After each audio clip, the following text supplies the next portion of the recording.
With your support, we can raise your voice globally.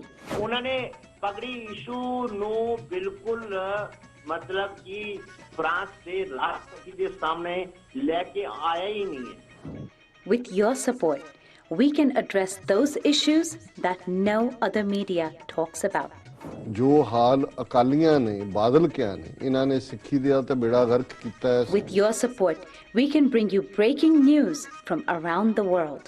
It's about consulting our allies and having a dialogue. These lessons, as I stated, was learned while working with our coalition partners. With your support, we can educate and inform everyone about who Sikhs are and connect our youth to Sikhi. ਜਿਹੜਾ ਕੋਈ ਮਹਾਨ ਸਿੱਖ ਹੈ ਕਿਹੜਾ ਤੁਹਾਡਾ role model ਹੈ? ਸੰਤ ਗਿਆਨੀ ਜਰਨੈਲ ਸਿੰਘ ਭਿੰਡਰਾਂ ਵਾਲੇ। And it's just, representative of a culture that's all about peace. Support your TV channel and help us take your voices to everyone around the world for every human rights issue. United Sikh ਜਥੇਬੰਦੀ ਨੇ French ਅਤੇ European courts ਦੇ ਨਾਲ-ਨਾਲ United Nations human rights committee ਦਾ ਦਰਵਾਜ਼ਾ ਵੀ ਖੜਕਾਇਆ। All of this is only possible with your generous donations. Continue your support to us and let's go further together. To donate today, please log on to our website www.tv84.tv and donate via PayPal on our website, or you can mail us your donations to TV84 36-01 37th Avenue, Long Island City, New York 11101.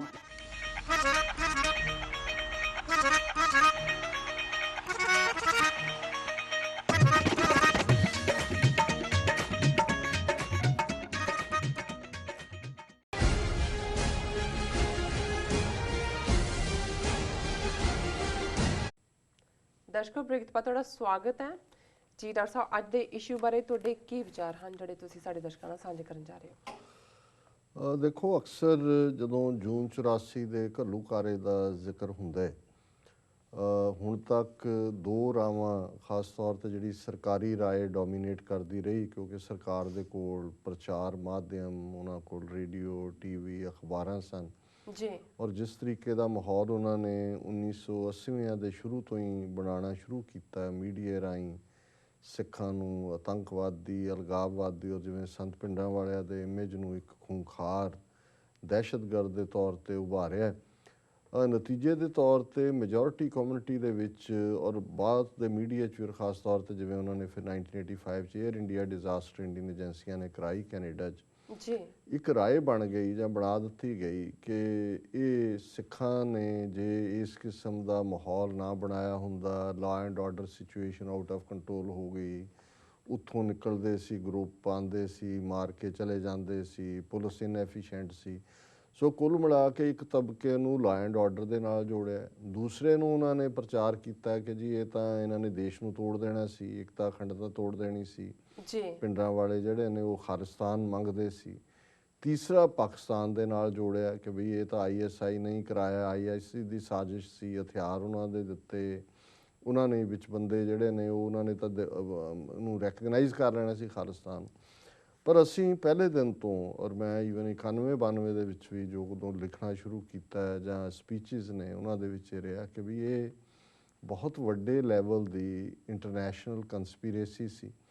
ਉਦੋਂ ਅਜੇ ਸਾਨੂੰ ਹਾਲਾਂਕਿ England ਦਾ ਪਤਾ ਨਹੀਂ ਸੀ ਕਿ ਵੀ Margaret ਥੈਚਰ ਕਿਸ level ਤੱਕ ਫਰਵਰੀ 1984 ਤੋਂ ਹੀ ਆਪਣੀ ਇੰਟੈਲੀਜੈਂਸ ਦੇ ਸਪੈਸ਼ਲ ਬੰਦੇ ਔਰ ਰੇਕੀ ਦਰਬਾਰ ਸਾਹਿਬ ਦੀ ਔਰ ਈਵਨ ਵਿਦਨ ਲੰਡਨ ਜਿਹੜਾ ਗੁਰੂ ਨਾਨਕ ਸਾਹਿਬ ਦਾ ਪ੍ਰਕਾਸ਼ ਪੁਰਬ ਰੁਕਵਾ ਦੇਣਾ ਜਾਂ ਹੁਣ ਈਵਨ ਖਾਲਸਾ ਸਪੋਰਟਸ ਰੁਕਵਾਉਣ ਦੀ ਗੱਲ ਵੀ ਜਿਹੜੀ ਡੀਕਲਾਸੀਫਾਈਡ ਡਾਕੂਮੈਂਟ ਉਹ ਆਏ। ਲੇਕਿਨ ਇੱਕ ਗੱਲ ਕਲੀਅਰ ਸੀ ਸਾਨੂੰ ਕਿ ਵੀ ਸੋਵੀਅਤ ਯੂਨੀਅਨ ਦੀ KGB ਜਿਹੜੀ ਇੰਟੈਲੀਜੈਂਸ ਏਜੰਸੀ ਹੈ ਇਹ ਉਹਦਾ ਮਾਸਟਰ ਮਾਈਂਡ ਸੀ। ਉਹਨਾਂ ਨੇ ਰਾਹ ਇੰਡੀਅਨ ਇੰਟੈਲੀਜੈਂਸ ਨੇ ਜਿਹੜੀ ਅੱਗੋਂ ਥਰਡ ਏਜੰਸੀ ਕ੍ਰੀਏਟ ਕੀਤੀ ਉਹਦੇ ਨਾਲ ਮਿਲ ਕੇ, ਔਰ KGB ਜਾਂ ਸੋਵੀਅਤ ਯੂਨੀਅਨ ਦਾ ਕੀ ਇੰਟਰਸਟ ਸੀ ਕਿਉਂਕਿ ਸੋਵੀਅਤ ਯੂਨੀਅਨ ਨੇ ਅਫਗਾਨਿਸਤਾਨ 'ਤੇ ਅਟੈਕ ਕੀਤਾ ਹੋਇਆ ਸੀ, ਉਹਦੇ 'ਤੇ ਬੈਠੇ ਸੀ, ਆ ਕੇ ਕਬਜ਼ਾ ਕੀਤਾ ਹੋਇਆ ਸੀ।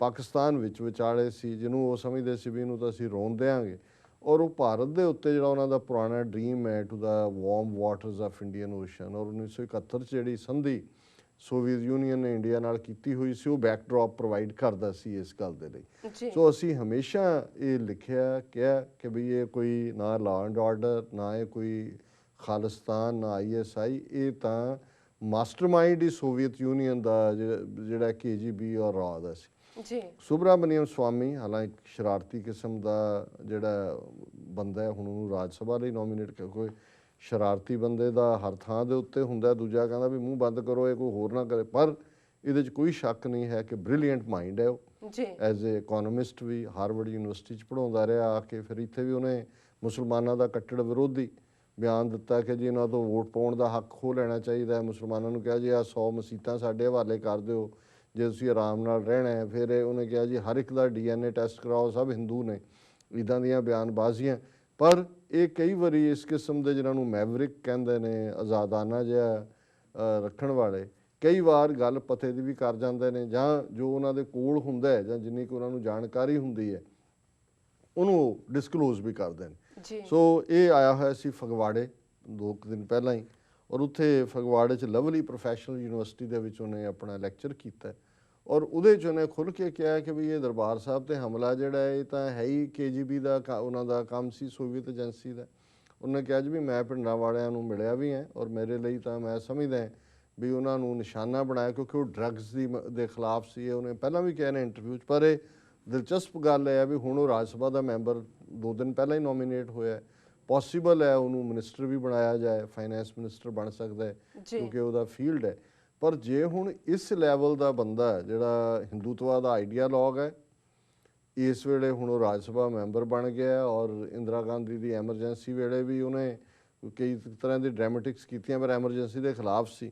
ਇਹ ਮੈਂ ਖਬਰ ਇਨ ਬਰੀਫ ਡਿਸਕਸ ਕਰਨਾ ਚਾਹੁੰਦੇ ਤਾਂ ਕਿ ਜਿਹੜੇ ਸਾਡੇ 'ਚ ਵੀ ਬੈਠੇ ਕਈ ਲੋਕ ਜੀ ਜਿਹੜੇ ਕਹਿਣਗੇ ਜੀ ਪਿੰਡਾਂ ਵਾਲੇ ਉੱਥੇ ਹਥਿਆਰ ਲੈ ਕੇ ਕਿਉਂ ਬੈਠੇ ਸੀ, ਨਾ ਬੈਠੇ ਹੁੰਦੇ ਫੌਜ ਨੂੰ ਮੌਕਾ ਨਾ ਬਣਦਾ। ਦੇਖੋ ਜੀ ਉੱਥੇ ਤਾਂ ਹਿੰਦੂਆਂ ਦੇ ਕਤਲ ਹੋ ਰਹੇ ਸੀ, ਆਪਣਿਆਂ ਦੇ ਵੀ ਹੋ ਰਹੇ ਸੀ, ਕੀ ਕਰਦੇ? ਫੌਜ ਤੋਂ ਬਿਨਾਂ ਕੋਈ ਚੋਇਸ ਹੀ ਨਹੀਂ ਸੀ, ਟੈਂਕਾਂ ਤੋਂ ਬਿਨਾਂ ਕੋਈ ਚੋਇਸ ਨਹੀਂ ਸੀ। ਹੁਣ ਇਹ ਸੁਬਰਾਮਨੀਅਮ ਸਵਾਮੀ ਜਿਹੜਾ ਇਨਸਾਈਡਰ ਹੈ, ਪੱਕਾ ਹਿੰਦੂ ਨੈਸ਼ਨਲਿਸਟ ਹੈ, ਉਹਦਾ ਇਹ ਕਹਿਣਾ ਹੈ BJP leader Subramanian Swami who was nominated to Raj Sabha on Friday has said there is a need to make public the Operation Blue Star files so that people know the whole truth। ਉਹਨੇ ਕਿਹਾ ਜੀ operation blue star ਨਾਲ ਸੰਬੰਧਿਤ ਜਿੰਨੀਆਂ ਸਰਕਾਰੀ ਫਾਈਲਾਂ ਨੇ ਇਹਨਾਂ ਨੂੰ ਜਨਤਕ ਕਰੋ, ਲੋਕਾਂ ਦੇ ਸਾਹਮਣੇ ਲਿਆਓ ਤਾਂ ਕਿ ਲੋਕਾਂ ਨੂੰ ਸੱਚਾਈ ਪਤਾ ਲੱਗੇ। Speaking here on Saturday, he alleged that erstwhile Union of Soviet Socialist Republic USSR was pressing the then Indian Prime Minister Indira Gandhi on the advice of Indian communists। ਉਹਨਾਂ ਨੇ ਕਿਹਾ ਜੀ ਭਾਰਤੀ ਕਮਿਊਨਿਸਟਾਂ ਨੇ ਸੋਵੀਅਤ ਯੂਨੀਅਨ ਤੱਕ ਪਹੁੰਚ ਕੀਤੀ, ਉਹਨਾਂ ਨੇ ਇੰਦਰਾ ਗਾਂਧੀ ਤੇ ਦਬਾਅ ਬਣਾਇਆ ਕਿ ਹਮਲਾ ਕਰੋ। ਜੀ The real issue was that Soviets were keen on it because of pressure of Indian communist leaders like Harkishan Singh Surjit, who felt that revival of Sikhism in Punjab would mean doom for communism here। ਹੁਣ ਇਹ ਬੜਾ strong logic ਹੈ। ਉਹਨੇ ਕਿਹਾ ਵੀ ਹਰਕਿਸ਼ਨ ਸਿੰਘ ਸੁਰਜੀਤ ਵਰਗੇ ਜਿਹੜਾ 92-93 ਸਾਲ ਦਾ ਹੋ ਕੇ ਮਰਿਆ ਜੀ, ਉਹ ਇਹ ਸਮਝਦੇ ਸੀ ਕਿ ਸੰਤ ਪਿੰਡਾਂ ਵਾਲੇ ਪੰਜਾਬ ਦੇ ਵਿੱਚ ਸਿੱਖੀ ਨੂੰ ਜਗਾ ਰਹੇ ਨੇ, ਰਿਵਾਈਵਲ ਹੋ ਰਹੀ ਹੈ ਸਿੱਖੀ ਦੀ। ਤੇ ਜੇ ਸਿੱਖੀ ਦੀ ਰਿਵਾਈਵਲ ਹੋ ਰਹੀ ਹੈ, ਕਮਿਊਨਿਜ਼ਮ ਤਾਂ ਨਾਸਤਿਕਤਾ ਦੇ ਉੱਤੇ ਖੜਾ ਹੈ, ਇਹਦਾ ਮਤਲਬ ਹੈ ਵੀ ਕਮਿਊਨਿਜ਼ਮ ਦਾ ਐਂਡ ਹੋਏਗਾ। ਇਸ ਲਈ ਉਹ ਜਿਹੜੀ ਸਿੱਖੀ ਲਹਿਰ ਸੀ ਪ੍ਰਚਾਰ ਦੀ, ਉਹਨੂੰ ਖਤਮ ਕਰਵਾਉਣਾ ਚਾਹੁੰਦੇ ਸੀ। ਔਰ ਸੋਵੀਅਤ ਯੂਨੀਅਨ ਰਾਹੀਂ ਇੰਦਰਾ ਗਾਂਧੀ ਜਿਹੜੀ ਕਿ ਸੋਵੀਅਤ ਬਲਾਕ 'ਚ ਜਾ ਚੁੱਕੀ ਸੀ ਪੂਰੀ ਤਰ੍ਹਾਂ, ਉਹਨਾਂ ਨੇ ਦਬਾਅ ਬਣਾ ਕੇ ਅਟੈਕ ਕਰਵਾਇਆ। He said he was talking to the media after addressing students of Lovely Professional University. It was a foolish step। ਹੁਣ ਦੇਖੋ ਉਹਨਾਂ ਸਿੱਖਾਂ ਨੂੰ ਦੇਖਣ ਦੀ ਇਹ ਲੋੜ ਹੈ, ਹਾਲਾਂਕਿ ਕੋਈ ਇਤਬਾਰਯੋਗ ਨਹੀਂ ਸਿੱਖ ਨੁਕਤਾ, ਪੱਕਾ ਹਿੰਦੂ ਨੈਸ਼ਨਲਿਸਟ ਹੈ, ਪਰ ਜਿਹੜਾ ਬੰਦਾ ਅੰਦਰੋਂ ਜਾਣਦਾ ਹੈ, ਜਾਣਕਾਰ ਹੈ, ਉਹ ਇਹ ਕਹਿ ਰਿਹਾ it was a foolish step which was done without proper thinking, ਕਿ ਇਹ ਹਮਲਾ ਜਿਹੜਾ ਦਰਬਾਰ ਸਾਹਿਬ ਬਹੁਤ ਮੂਰਖਾਨਾ ਅਹਿਮਕਾਨਾ ਕਦਮ ਸੀ ਜਿਹੜਾ ਬਿਨਾਂ ਕਿਸੇ ਸੋਚ ਵਿਚਾਰ ਤੋਂ ਕੀਤਾ ਗਿਆ। He said about the army entering the Golden Temple complex in June 1984 earlier during the question answer session with students. ਜਦੋਂ ਵਿਦਿਆਰਥੀਆਂ ਨਾਲ question, Swamy said I opposed it, ਮੈਂ ਇਹਦਾ ਉਦੋਂ ਵੀ ਵਿਰੋਧ ਕੀਤਾ ਸੀ। The army operation very strongly, ਮੈਂ ਬੜੀ ਮਜ਼ਬੂਤੀ ਨਾਲ ਇਹਦਾ ਵਿਰੋਧ ਕੀਤਾ ਸੀ। Most of the Hindus were annoyed with me due to this and I lost an election। ਉਹਨੇ ਕਿਹਾ ਜੀ ਬਹੁਤੇ ਹਿੰਦੂ ਮੇਰੇ ਨਾਲ ਨਾਰਾਜ਼ ਹੋ ਗਏ ਜੀ, ਮੈਂ ਆਪਰੇਸ਼ਨ ਬਲੂ ਸਟਾਰ ਨੂੰ ਕਿਉਂ ਅਪੋਜ਼ ਕਰ ਰਿਹਾ, ਔਰ ਮੈਂ ਇਲੈਕਸ਼ਨ ਵੀ ਹਾਰ ਗਿਆ। ਬਟ ਆਈ ਡਿਡਨਟ ਬੋਦਰ, ਪਰ ਮੈਂ ਪਰਵਾਹ ਨਹੀਂ ਕੀਤੀ। Slowly everyone has realized that it was a mistake, ਕਿ ਹੁਣ ਹਰ ਇੱਕ ਨੂੰ ਪਤਾ ਲੱਗ ਗਿਆ ਵੀ ਇਹ ਬਹੁਤ ਵੱਡੀ ਜਿਹੜੀ ਹੈ ਗਲਤੀ ਸੀ। ਹੀ ਐਡਿਡ, ਜਰਨੈਲ ਸਿੰਘ ਭਿੰਡਰਾਂਵਾਲੇ ਵਾਜ਼ ਏ ਰਿਲੀਜੀਅਸ ਪ੍ਰੀਚਰ, ਕਿ ਜਰਨੈਲ ਸਿੰਘ ਭਿੰਡਰਾਂਵਾਲੇ ਇੱਕ ਧਾਰਮਿਕ ਜਿਹੜੇ ਨੇ ਪ੍ਰਚਾਰਕ ਸਨ। ਜੀ what I saw and what I knew personally and very clearly was that he was speaking out against narcotics। ਉਹਨੇ ਕਿਹਾ ਜੀ ਜੋ ਮੈਂ ਦੇਖਿਆ, ਔਰ ਇਹ ਕਈ ਵਾਰੀ ਆ ਕੇ ਉਹਨਾਂ ਨੂੰ ਮਿਲਿਆ, ਜੋ ਮੈਂ ਦੇਖਿਆ ਔਰ ਜੋ ਮੈਂ ਮਹਿਸੂਸ ਕੀਤਾ ਹੈ, ਮੈਂ ਸਮਝਦਾ ਹਾਂ ਵੀ ਉਹ ਡਰੱਗਸ ਦੇ ਖਿਲਾਫ ਸੀ। ਹੁਣ ਦੋਨੋਂ ਹੀ ਗੱਲਾਂ ਜਿਹੜੇ ਸਿੱਖ ਐਕਟਿਵਿਸਟ ਜਾਂ ਸਿੱਖ ਚਿੰਤਕ ਨੇ ਉਹ ਕਹਿੰਦੇ ਰਹੇ ਨੇ ਕਿ ਵੀ ਵੱਡਾ ਖਤਰਾ ਹਕੂਮਤ ਜਾਂ ਉਹਨਾਂ ਰਾਹੀਂ KGB ਨੂੰ ਇਹ ਸੀ ਕਿ ਵੀ ਸਿੱਖੀ ਵਾਪਸ ਆ ਰਹੀ ਹੈ ਪੰਜਾਬ 'ਚ, ਜਿਹੜੀ ਇਹ ਸਿੱਖਾਂ ਨੂੰ, ਕਿਉਂਕਿ ਸੋਵੀਅਤ ਯੂਨੀਅਨ ਦਾ ਅਲਟੀਮੇਟ ਡਿਜ਼ਾਈਨ ਇੰਡੀਆ ਨੂੰ ਕੰਟਰੋਲ ਕਰਨਾ ਸੀ। ਉਹਨਾਂ ਨੇ ਕਿਹਾ ਵੀ ਇੱਕ ਵਿੱਚ ਪਾਕਿਸਤਾਨ ਅਤੇ ਫਿਰ ਸਿੱਖ ਬੈਠੇ ਨੇ, ਵੀ ਜਦੋਂ ਤੱਕ ਤੁਸੀਂ ਉਹਨਾਂ ਨੂੰ ਕਮਿਊਨਿਸਟ ਬਣਾਉਣ ਦੇ ਲਈ, ਮੈਨੂੰ ਯਾਦ ਹੈ 70ਵਿਆਂ 'ਚ ਕਿੰਨੇ ਹੀ ਬੜੇ ਗਲੇਜ਼ਡ ਪੇਪਰ ਦੇ ਉੱਤੇ ਉਹਨਾਂ ਦੇ ਮੈਗਜ਼ੀਨ, ਸੋਵੀਅਤ ਯੂਨੀਅਨ, ਸੋਵੀਅਤ ਨਾਰੀ, ਸੋਵੀਅਤ ਲੈਂਡ, ਪੰਜਾਬੀ ਦੇ ਵਿੱਚ ਘਰਾਂ 'ਚ ਮੁਫਤ ਹਜ਼ਾਰਾਂ ਦੀ ਗਿਣਤੀ ਜਾਂਦੇ ਸੀ। ਕਿੰਨੇ ਜਿਹੜੇ ਨੇ ਉਹਨਾਂ ਦੀ ਪੇਰੋਲ ਦੇ ਉੱਤੇ ਕਾਮਰੇਡ ਹੁੰਦੇ ਸੀ, ਜਿਹੜੇ ਸਕੂਲਾਂ ਦੇ ਵਿੱਚ ਦੂਜੇ ਤੀਜੇ ਬਹੁਤੇ ਮਾਸਟਰ ਜਿਹੜੇ ਨੇ ਇੱਦਾਂ ਦੇ ਬਣਾ ਦਿੱਤੇ ਸੀ। ਉਹਨਾਂ ਦੀਆਂ ਯੂਨੀਅਨਾਂ ਸਾਰੀਆਂ ਕਾਮਰੇਡਾਂ ਦੀਆਂ ਸੀ। Students union, PSU Punjab student union, SFI student federation of India, ਸਭ ਕਾਮਰੇਡ ਕੋ ਸੱਜੂ ਕੋ ਖੱਬੂ। ਸੋ ਇੱਕ ਸਟੇਜ 'ਤੇ ਜਿਵੇਂ ਅੱਜ ਏਜੰਸੀਆਂ ਨੇ ਪੰਜਾਬ ਦੀ ਜਵਾਨੀ ਨੂੰ ਡਰੱਗੀ ਬਣਾ ਦਿੱਤਾ ਹੈ, ਔਰ ਫਿਰ ਵੀ ਉਹਨਾਂ ਨੂੰ ਪਤਾ ਨਹੀਂ ਲੱਗਦਾ ਵੀ ਕਿੱਥੋਂ 5 ਲੱਖ ਸਿੱਖ ਆ ਗਿਆ ਉਸ ਜਿਹੜਾ ਚੱਬੇ ਦੇ ਵਿੱਚ ਸਰਬੱਤ ਖਾਲਸਾ ਹੋਇਆ। ਇਵੇਂ ਉਹਨਾਂ ਨੇ ਦੇਖਿਆ ਕਿ ਵੀ ਅਸੀਂ ਤਾਂ ਕਮਿਊਨਿਸਟ ਬਣਾ ਦਿੱਤੀ ਸੀ ਸਾਰੀ ਜਵਾਨੀ, ਟੀਚਰ ਇਹਨਾਂ ਦੇ ਯੂਨੀਵਰਸਿਟੀਆਂ 'ਚ ਕਾਮਰੇਡ ਬਿਠਾਏ ਸੀ, ਅਤੇ ਇਹ ਭਿੰਡਰਾਂਵਾਲਾ ਕਿੱਥੋਂ ਆ ਗਿਆ? ਇਹਨੂੰ ਤਾਂ ਵਾਪਸ ਪੰਜ ਕਕਾਰੀ, ਖਾਲਸਾ, ਅੰਮ੍ਰਿਤਧਾਰੀ ਔਰ ਪੰਜਾਬ ਦੇ ਵਿੱਚ ਸਿੱਖੀ ਦਾ ਬੋਲਬਾਲਾ। ਸੁਬਰਾਮਨਿਅਮ ਸਵਾਮੀ ਕਹਿੰਦਾ ਵੀ ਕਮਿਊਨਿਸਟਾਂ ਨੂੰ ਲੱਗਦਾ ਸੀ ਕਿ ਜੇ ਸਿੱਖੀ ਆ ਗਈ ਵਾਪਸ ਤਾਂ ਇਹਨਾਂ ਦਾ ਅੰਤ ਹੋਏਗਾ, ਔਰ ਉਹਨਾਂ ਨੇ ਇਹ ਕਾਰਾ ਕਰਵਾਇਆ। ਸੋ ਅਸੀਂ ਸਮਝਦੇ ਹਾਂ ਕਿ ਵੀ ਚਲੋ ਭਾਵੇਂ ਉਹਦਾ ਆਪਣਾ ਏਜੰਡਾ ਰਿਹਾ ਸੁਬਰਾਮਨਿਅਮ ਸਵਾਮੀ ਦਾ, ਅੱਜ ਵੀ ਉਹਦਾ ਆਪਣਾ ਏਜੰਡਾ, ਪਰ ਫਿਰ ਵੀ ਜਿਹੜਾ ਕੋਈ ਚੰਗੀ ਗੱਲ ਕਰਦਾ ਹੈ ਘੱਟੋ ਘੱਟ ਇੱਕ ਸਟੌਂਚ ਹਿੰਦੂ ਆਈਡੀਆਲੋਗ ਇਹ ਮੰਨਦਾ ਹੈ। ਔਰ ਅਸੀਂ ਜਿਹੜੀ ਗੱਲ ਸ਼ੁਰੂ 'ਚ ਕਹੀ ਸੀ ਕਿ ਇਹ ਕੋਈ ਨਾ ਲਾਅ ਐਂਡ ਆਰਡਰ ਪ੍ਰੋਬਲਮ ਸੀ, ਨਾ ਕਿਸੇ ਇੱਕ ਥਾਂ, ਇਹ ਇੱਕ ਇੰਟਰਨੈਸ਼ਨਲ ਕੰਸਪੀਰੇਸੀ ਸੀ ਜਿਹਦੇ 'ਚ ਸੋਵੀਅਤ ਯੂਨੀਅਨ ਔਰ ਇੰਗਲੈਂਡ ਦੀ ਹਕੂਮਤ, ਹੋਰ ਕਿਹਦਾ ਕੀ ਰੋਲ ਰਿਹਾ ਉਹ ਵੀ ਕਦੇ ਸਾਹਮਣੇ ਆਏਗਾ, ਲੇਕਿਨ ਇਹਨਾਂ ਦਾ ਇਹ ਰੋਲ ਸੀ। ਸੋ ਇਹ ਇੱਕ ਹਕੀਕਤ ਹੈ ਕਿ ਅੱਜ ਸੰਤ ਭਿੰਡਰਾਂਵਾਲਿਆਂ ਦੀ ਸ਼ਖਸੀਅਤ ਨੂੰ ਦੁਸ਼ਮਣ ਖੈਮੇ ਦੇ ਵਿੱਚ ਵੀ ਠੀਕ ਪਰਸਪੈਕਟਿਵ ਦੇ ਵਿੱਚ ਉਹਨਾਂ ਨੇ ਕਿਹਾ ਵੀ ਹਿੰਦੂਆਂ ਨੇ ਤਾਂ ਮੈਨੂੰ ਇਲੈਕਸ਼ਨ ਹਰਾ ਦਿੱਤੀ, ਪਰ ਹੁਣ ਸਾਰੇ ਸਮਝਦੇ ਨੇ ਕਿ ਬਈ ਗਲਤੀ ਸੀ। ਸੋ ਅਸੀਂ ਐਪਰੀਸ਼ੀਏਟ ਹੀ ਕਰਾਂਗੇ ਕਿ ਜਿਹੜਾ ਵੀ ਕੋਈ ਗੱਲ, ਭਾਵੇਂ ਆਪਣਾ ਏਜੰਡਾ ਹੈ ਹਰ ਇੱਕ ਦਾ, ਪਰ ਸਟਿਲ ਸੱਚਾਈ ਤਾਂ ਹੈ ਜੋ ਇਹਨੇ ਕਿਹਾ। ਜੀ ਡਾਕਟਰ ਸਾਹਿਬ, ਬਿਲਕੁਲ। ਇਸ ਨਾਲ ਬ੍ਰੇਕ। ਵਿਊਅਰਸ, ਸਾਡੇ ਨਾਲ ਇਸ ਤਰ੍ਹਾਂ ਬਣੇ ਰਹੋ, ਮਿਲਦੇ ਹਾਂ ਛੋਟੇ ਵਕਫੇ ਤੋਂ ਬਾਅਦ।